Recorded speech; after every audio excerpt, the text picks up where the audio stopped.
Good morning students, मेरा नाम है सनोप सिंह और मैं स्पेशल केमिस्ट्री टीच करता हूँ। तो आज हम क्लास +2 की first unit solid state start कर रहे हैं। तो बात आती है सॉलिड्स। सॉलिड क्या होते हैं, what is solid, generally solid, और डेली लाइफ में हमारी क्या क्या इंपॉर्टेंस है सॉलिड्स के बारे में, वो पढ़नी है इस चैप्टर के अंदर। तो जनरली अगर छोटे बच्चे से पूछें, छोटी क्लास में पढ़ते आ रहे हैं, सॉलिड क्या होंगे, क्या बोलेगा, जिसकी क्या होती है definite shape and definite volume.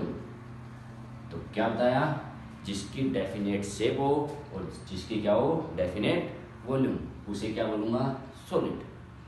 अब नेक्स्ट है सॉलिड स्टेट। अब वर्ड जुड़ गया हमारा स्टेट किसके साथ, सॉलिड के साथ। अब स्टेट का सॉलिड के साथ क्या रोल है। अब हमने पता भाई हमारा मैटर होता है, क्या है मैटर। और मैटर किसे बोलेंगे, एनीथिंग, कोई भी चीज जिसका क्या हो मास हो और ऑक्यूपाई स्पेस, और क्या हो ऑक्यूपाई स्पेस, तो उसको क्या बोलूंगा, मैटर। अब मैटर की 3 स्टेट होती है, सॉलिड और लिक्विड और गैस। अब लिक्विड और गैस के बारे में हमने क्लास 11th में पढ़ लिया है, डिटेल में हम पढ़ चुके हैं क्लास 11th में। लेकिन रहता कौन हमारा, सॉलिड। अब सॉलिड कहाँ से आया, मैटर से, और मैटर की सॉलिड क्या है, स्टेट है। तो क्या बोलूंगा सॉलिड स्टेट की definition, the state of matter, the state of matter which have definite shape and definite volume. जिसका क्या हो डेफिनेट शेप हो और डेफिनेट क्या होता है वॉल्यूम, उसे क्या बोलूंगा, सॉलिड स्टेट। अब जनरली जो सॉलिड्स होते हैं, सॉलिड जनरली सिंपल क्या होते हैं, बिल्कुल स्ट्रांगली बाउंड होते हैं। क्या होते हैं, स्ट्रांगली बाउंड। स्ट्रांगली बाउंड का मतलब भाई कोई भी हमारा सॉलिड है, मान लिया भाई सॉलिड है। अब सॉलिड किसी न किसी चीज से तो मिलकर बना होगा।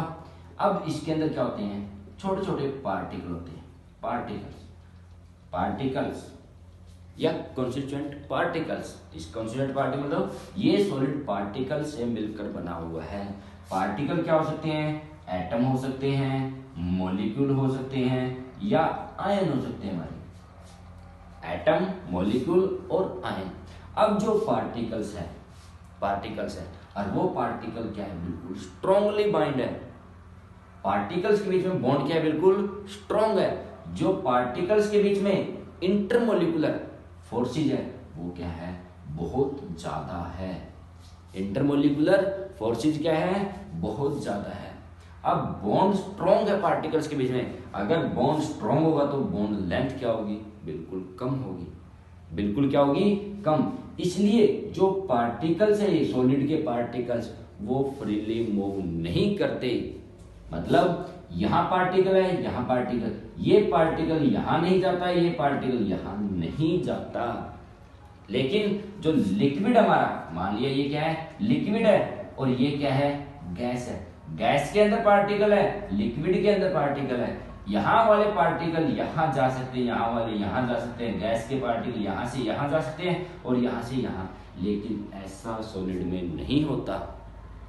सॉलिड के अंदर जो पार्टिकल्स है वो फ्रीली मूव नहीं करते, सिर्फ वो क्या करते हैं, अपनी ही पोजीशन पे टिक के वाइब्रेट करते हैं। क्या करते हैं, वाइब्रेट। तो अब हम जनरली पढ़ते हैं इसकी प्रॉपर्टीज क्या क्या होगी सॉलिड स्टेट की, जनरल प्रॉपर्टीज। फर्स्ट आती है हमारी, फर्स्ट प्रॉपर्टी है जनरल प्रॉपर्टीज। और फर्स्ट प्रॉपर्टी क्या हमारी, फर्स्ट प्रॉपर्टी क्या होगी, सिंपल सी हमने पढ़ा अभी पढ़ा है। एक तो लिख सकते हैं डेफिनेट शेप हो जिसकी, और क्या हो डेफिनेट क्या हो वॉल्यूम, डेफिनेट क्या हो वॉल्यूम।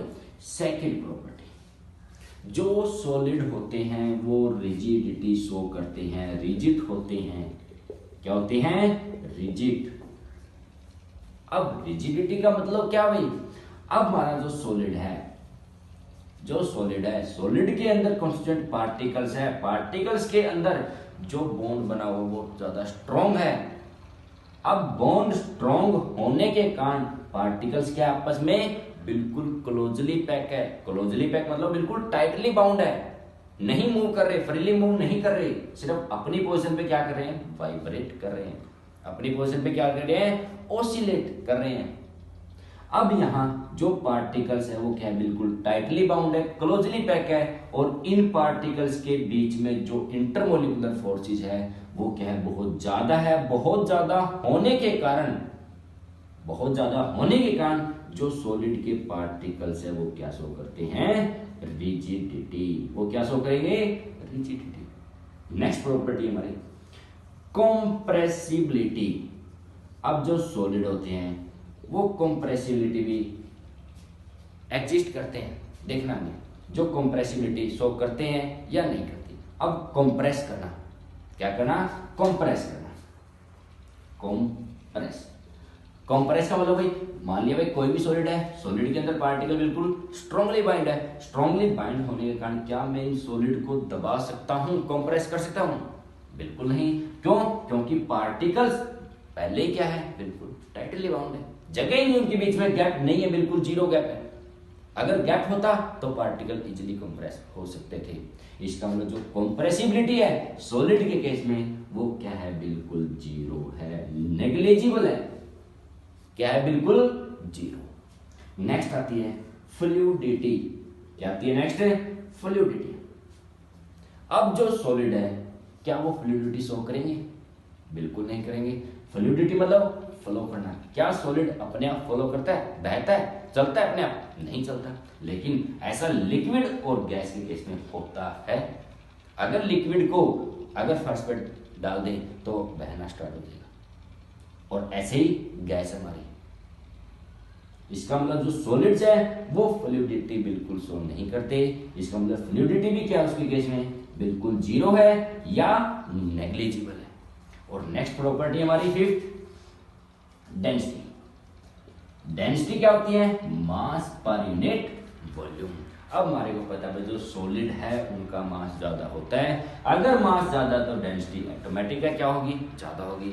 इसका मतलब सॉलिड्स की डेंसिटी क्या होती है भाई, ज्यादा होती है। नेक्स्ट पॉइंट क्या हमारा, मेल्टिंग पॉइंट और बॉइलिंग पॉइंट। अब बॉन्ड बहुत ज्यादा स्ट्रॉन्ग बने हुए हैं, उनको तोड़ने के लिए ज्यादा टेम्परेचर चाहिए। इसका मतलब मेल्टिंग पॉइंट और बॉइलिंग पॉइंट क्या है, बिल्कुल हाई है। मेल्टिंग और बॉइलिंग पॉइंट क्या है, बहुत ज्यादा है। कब है, at room temperature. Room temperature के ऊपर, रूम टेम्परेचर जो हमारा जनरल रूम टेम्परेचर होता है उसके ऊपर सॉलिड्स का मेल्टिंग और बॉइलिंग पॉइंट क्या है, बहुत ज्यादा है। नेक्स्ट आता है, अगर हमारे से जनरली पूछा जाए क्या भाई जो सॉलिड दिखते हैं क्या वो एक्चुअल में सॉलिड होते हैं?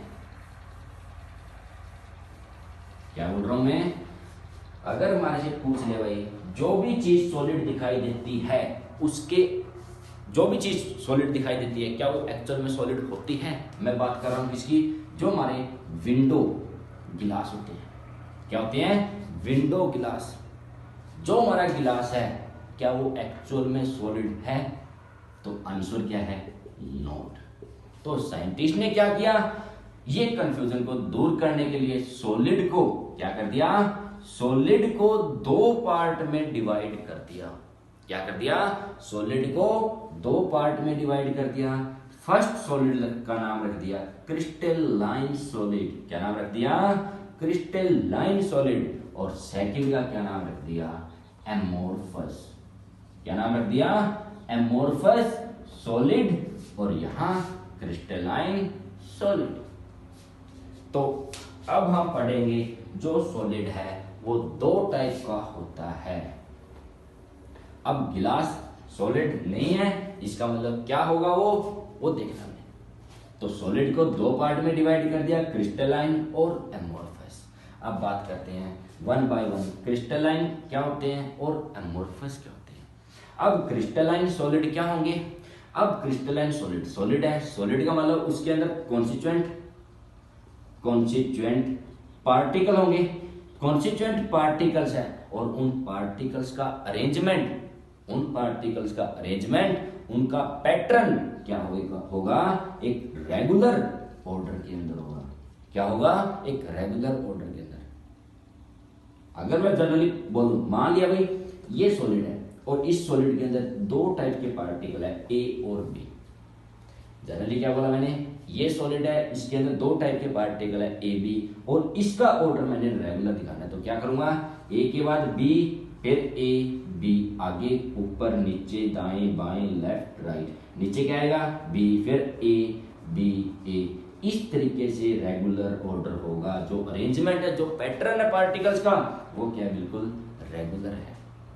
अगर मैं बात करूं एमोर्फस की, एमोर्फस के अंदर जो कंस्टिट्यूएंट पार्टिकल है, जो कि हमारे कंस्टिट्यूएंट पार्टिकल्स है, उनका जो अरेंजमेंट है वो रेगुलर नहीं है, वो रेगुलर नहीं है। इसका मतलब मान लिया भाई सेम सॉलिड ले लिया, ए और बी, सॉलिड है कोई, उसके अंदर दो टाइप के पार्टिकल है, ए और बी। अगर मैं एमोर्फस लिखूं तो क्या करूंगा, ए बी बी ए ए, इस तरीके से ऑर्डर होगा, ऊपर नीचे लेफ्ट दाएं बाएं ऊपर कहीं भी। इसका मतलब जो ऑर्डर है पार्टिकल्स का वो रेगुलर नहीं है, किसके अंदर, एमोर्फस में। लेकिन क्रिस्टलाइन में क्या है, बिल्कुल रेगुलर ऑर्डर है। बात समझ आ रही है। नेक्स्ट पॉइंट आता है इसी के अंदर, सेकंड पॉइंट आता है।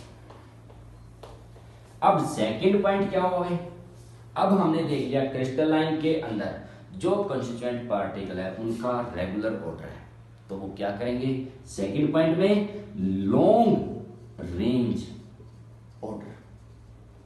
वो क्या शो करेंगे, long range order. Long range order का मतलब बहुत ज्यादा अरेंजमेंट होगा, बहुत ज्यादा स्पेस के अंदर। क्या कह रहा हूं, स्पेस के अंदर जो पार्टिकल्स का अरेंजमेंट है बहुत लंबा है, बहुत लॉन्ग है। लेकिन एमोर्फस के अंदर क्या होता है, पार्टिकल्स रेगुलर ऑर्डर में नहीं होते, तो उस कारण से वो क्या शो करते हैं, शॉर्ट रेंज ऑर्डर होगा। वो क्या शो करेंगे, शॉर्ट रेंज ऑर्डर। आ रही बात समझ में।